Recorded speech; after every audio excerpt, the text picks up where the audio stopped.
تو یہ بات کہ جو فرض نماز ہے اصل اہمیت اس کی ہے. ہمارے ہاں عام طور پر مذہبی حلقوں میں اور خاص طور پر جو ذرا متصوفانہ انداز کے رنگ کے لوگ ہوتے ہیں وہ فرض کو تو بس ایسے ہی ادا کر لیتے ہیں جیسے بس اس کی کوئی اہمیت نہیں ہے.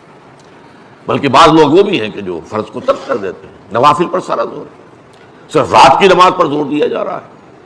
فرض نمازوں یہ ہم نے دیکھے ہیں ایسے لوگ بالفعل دیکھے. یہ تمام چیزیں جو ہیں در حقیقت اس پھر راہ نبوت سے انسان کو ہٹا دینے والی.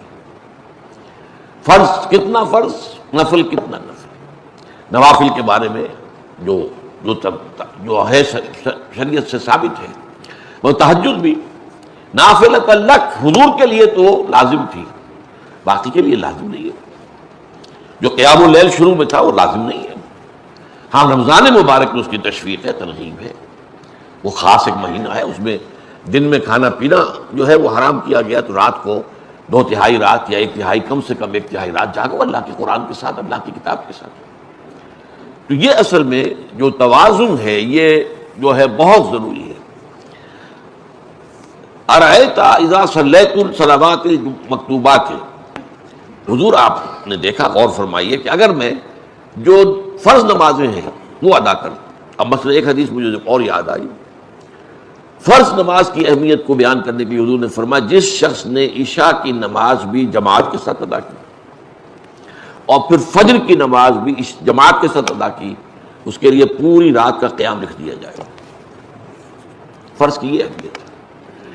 تو اذا صلیت المکتوبات صلوات المکتوبات وصمت رمضان, اور میں روزہ بھی رمضان کے روزے رکھ دوں, باقی روزہ رکھنا آپ کی مرضی پر ہے, رکھیں ٹھیک ہے, لیکن وہ جو لازم نہیں ہے. نجات کے لیے لازم جو بیس لائن ہے وہ جو عبادات فرض, اس کے بعد جتنا آدمی اضافہ کر سکے. حالات کو بھی دیکھیں, بعض حالات ایسے ہوں گے کہ اس میں اصل اہمیت جہاد کی ہو جائے گی, قتال کی ہو جائے گی. اب ایسا حال بھی ہو سکتا ہے کہ اسلامی نظام قائم ہے, اسلامی حکومت قائم ہے, نظام خلافت قائم ہے, تو اب قتال کا معاملہ جو وہ حکومت کے ذمہ ہے, حکومت انتظام کرے گی. اگر کہیں 10,000 آدمی چاہیے, 10,000 آدمی نکل آئے چل جانے کے لیے, تو باقی آرام سے گھر میں سوئیں یا نوافل پڑھیں, ساری رات کھڑے رہے, ٹھیک ہے. یہ تقرب بالنوافل کا موقع ہوگا.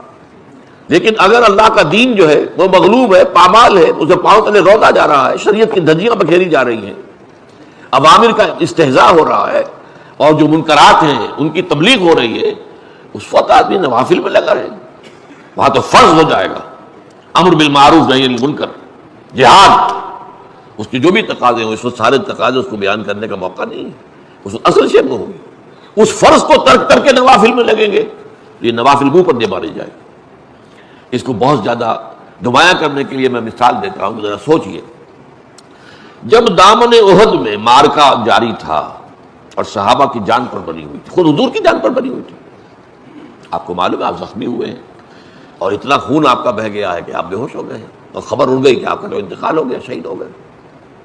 اس وقت اگر کوئی شخص مسجد نبی میں بیٹھا ہوا درود کی تسبیح پڑھ رہا ہو, یا کوئی اور نوافل ادا کر رہا ہو, یا قرآن پڑھ رہا ہو, تو اس کے بارے میں کیا حکم آپ کا ہوگا؟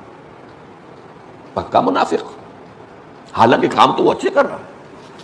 درود کی کتنی فضیلت آئی ہے, اور نوافل ہے, یا قرآن کا پڑھنے کا ایک ایک حرف کا 10 نیکیوں کا ثواب ہے.